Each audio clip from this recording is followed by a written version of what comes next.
आज भारत बंद है और सोचिए एससी एसटी की सामाजिक ताकत के सामने सारे राजनीतिक दलों ने सरेंडर कर दिया है सिवाय बीजेपी के। कोई ऐसा दल नहीं है जिसने इस बंद का समर्थन नहीं किया। इसका मतलब है सुप्रीम कोर्ट अलग थलग पड़ चुका है और तमाम राजनीतिक दलों को पता चल गया है कि इस बंद के खिलाफ बोलने से उनको राजनीतिक नुकसान होगा।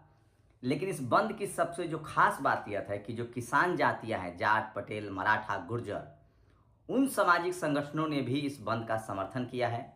और सबसे बड़ा संकेत इस देश के तमाम ओबीसी को लग गया है कि सुप्रीम कोर्ट ने पहले उनको क्रीमी लेयर करके बांट दिया, अब एससी एसटी को बांट रहे हैं तो कोई खुश नहीं हो रहा है। सबको पता चल रहा है कि एससी एसटी ओबीसी हो या किसान जातियां हो, इन सब का अधिकार अगर कहीं से छीना जा रहा है तो वो सुप्रीम कोर्ट से छीना जा रहा है।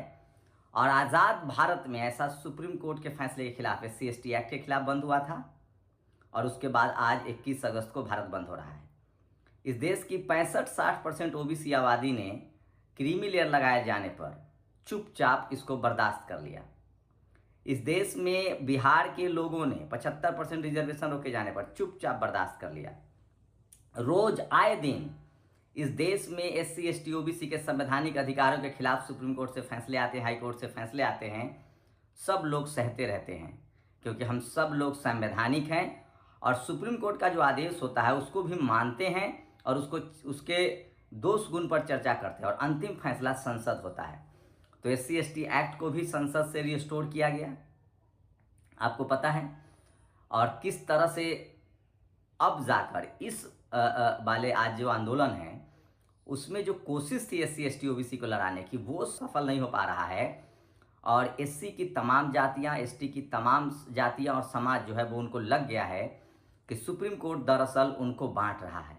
अगर सुप्रीम कोर्ट को हमारी चिंता होती तो वो बैकलॉग भरने के लिए कहता, सुप्रीम कोर्ट को हमारी चिंता होती तो प्राइवेट सेक्टर में रिजर्वेशन देने के लिए कहता, सुप्रीम कोर्ट को हमारी चिंता होती तो सुप्रीम कोर्ट बैकलॉग और तमाम वैकेंसी में जो बेईमानी होती है उसको रोकता है। ये तस्वीरें देखिए, कल रात की तस्वीरें, यूपी में 69,000 शिक्षक भर्ती को लेकर एससी एसटी ओबीसी के लोग एक मंच पर हैं। इसमें एससी समाज की हर जाति है, एसटी समाज की हर जाति है, ओबीसी की सारी जातियां हैं। इस बंद में जाट, गुर्जर, पटेल, मराठाओं ने भी समर्थन किया। ये सबसे पॉजिटिव साइन है। और उसके बाद सुप्रीम कोर्ट के जजों को भी अब समझना पड़ेगा कि कोलिजियम के दिन जाने वाले हैं। तो एक एक करके सारे मसलों पर बताऊंगा, किस राजनीतिक दल ने समर्थन किया, कौन विरोध में है, किस किस संगठन ने समर्थन किया है, कौन विरोध में है और इसका इम्पैक्ट क्या। आज 21 तारीख को बंद है। राजस्थान हो, बिहार हो, यूपी हो, छत्तीसगढ़ हो, देश भर में, तमिलनाडु हो, कर्नाटक हो, देश के तमाम राज्यों में इस बंद को समर्थन मिल रहा है। ये तमाम तस्वीरें गवाह हैं। उसके बाद पॉलिटिकल पार्टी की अगर बात करें तो बीजेपी के अलावा सारे पॉलिटिकल दलों ने इस बंद का समर्थन किया है, लेफ्ट भी, कांग्रेस भी। लेकिन सबसे बड़ी बात जो है, लीड ले रही है बीएसपी सुप्रीमो मायावती, जिन्होंने पहले ही दिन से इस बंद को गैर कानूनी बताया था, गैर संवैधानिक बताया था। वही बीजेपी एक लौती ऐसी पार्टी है जो इस पर चुप्पी साधे हुए है। उन्होंने क्रीमी लेयर पर तो कहा कि क्रीमी लेयर नहीं लगेगा, लेकिन उन्होंने ये नहीं कहा कि वर्गीकरण नहीं रुकेगा। सबसे बड़ा खतरा वर्गीकरण का है। सोचिए, क्रीमी लेयर लगेगा तो कोई समाज नहीं बचेगा। जैसे ओबीसी में कुर्मी, कुशवाहा, क्रीमी लेयर का कॉन्सेप्ट यही है कि जो घोड़ा घास खाने वाला उसको बाहर कर दो और जो नहीं घास खा सकता है उसको चना दो। तो ये एक बड़ी कॉन्स्पिरेसी है। अगर इनको वर्गीकरण करना है तो इकोनॉमिक वीकर सेक्शन के रिजर्वेशन पर वर्गीकरण करें कि ब्राह्मण समाज कितना ले रहा है, राजपूत समाज को क्यों नहीं मिल रहा है, वैश्य समाज को क्यों नहीं मिल रहा है, जाट, गुर्जर, पटेल, मराठा को कितना मिल रहा है।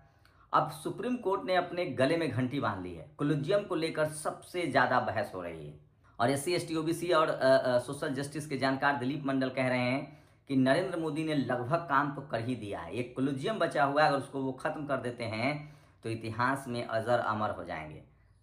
सोचिए, लेटरल एंट्री कांग्रेस की देन थी, एक एक पद। अभी कल एक दिन पहले लगभग 300 पदों की वैकेंसी आई है और वो सारे के सारे एकल पद कर दिए गए हैं। तो ये बेईमान, सोचिए, वो 45 लेटरल एंट्री थी, वो सब दीजिए एससी समाज के लोगों को, एसटी समाज के लोगों को।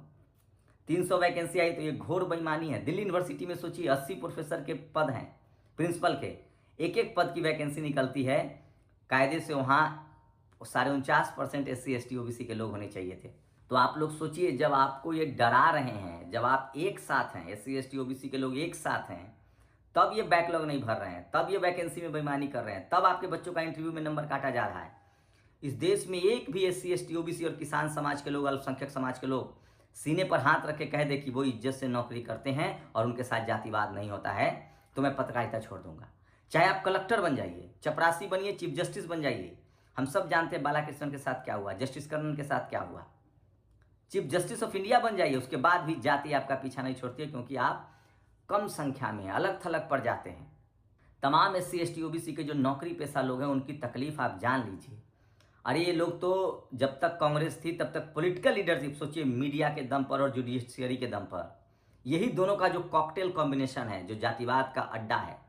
मीडिया कैरेक्टर एसिसिनेशन करेगा, आपको करप्ट बताएगा, मायावती जी, लालू यादव, हेमंत सोरेन, शिबू सोरेन, तेजस्वी यादव, इन सबको करप्ट बताएगा, करुणानिधि, स्टालिन।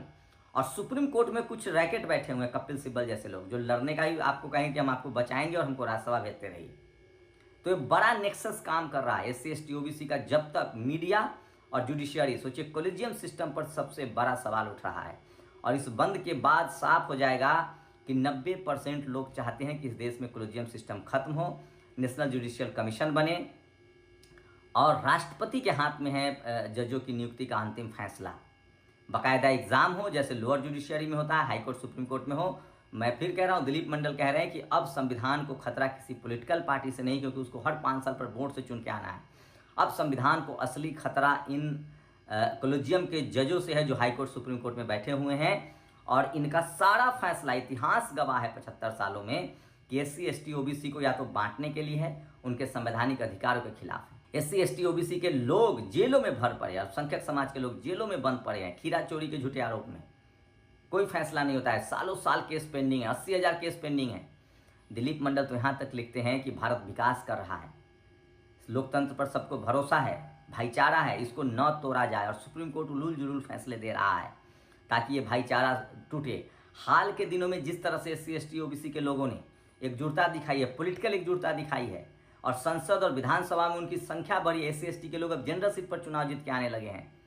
तो इससे हो सकता है कि जातिवादी मनुवादियों को लगता होगा कि एकजुट हो रहे हैं। पहले मनुस्मृति के दम पर जातियों में बांटा, अब बाबा साहब ने हमें SC ST OBC बनाया है, तो फिर हमें इस जातियों में बांट रहे हैं। ये बहुत महीन जातिवादी लोग हैं। जितना पढ़ा लिखा मनुवादी होगा वो उतना महीन जातिवाद करेगा। मैं SC ST OBC के लोगों से अपील कर रहा हूँ, किसान जातियों से अपील कर रहा हूँ, मैं इस देश के अल्पसंख्यकों से अपील कर रहा हूँ कि किसी भी कीमत पर आपसी भाईचारा न तोड़े, शांतिपूर्ण तरीके से अपनी बात कहें। और पूरे देश में बंद के अच्छे नतीजे आ रहे हैं, जो आप तस्वीरों में देख रहे होंगे। तमाम पॉलिटिकल पार्टियां, बीजेपी के अलावा सबने बंद का समर्थन किया। लेकिन मैं एक बात कहूँगा, ये सारे किए धरे कांग्रेस के हैं, जिसको बीजेपी एजेंडा बना रही है। और कांग्रेस का जो पाप है सारा 60 साल का, वो बीजेपी के लिए डूबेगा। चाहे वो कोलिजियम हो, चाहे EVM हो, चाहे लेटरल एंट्री हो, ये सब कांग्रेस का किया धरा है, जो बीजेपी डंके की चोट पर कर रही है। क्योंकि जातिवादी मनुवादियों को लगता है कि हमारी सरकार है, लेकिन मुझे लगता है कि प्रधानमंत्री नरेंद्र मोदी मध्यमार्ग अपनाते हैं।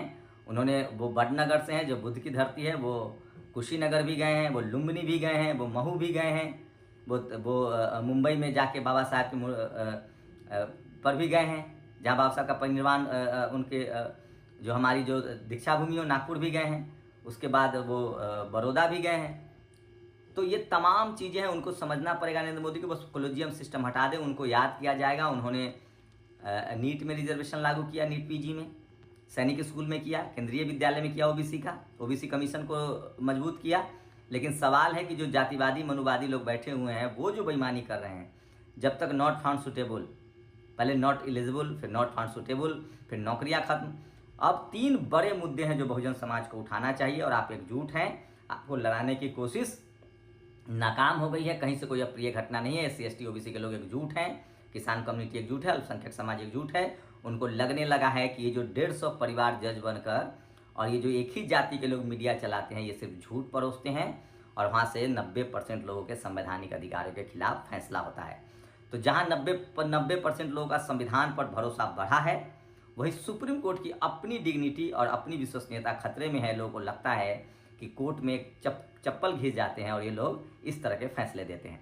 तो भारत बंद का, सफल भारत बंद की आप लोग को बधाई। लेकिन सवाल है कि शांति प्रिय रहिए, अपने आप को किसी भी तरह के आसपास देखते रहिए, कोई उपद्रवी ना हो, कोई सरकारी संपत्ति को नुकसान ना पहुंचाए, कोई किसी एम्बुलेंस को, कोई किसी दुकान को, किसी महिला को, किसी बच्चे को, किसी बुजुर्ग को नुकसान न पहुंचाए, क्योंकि उपद्रवी घुस सकते हैं।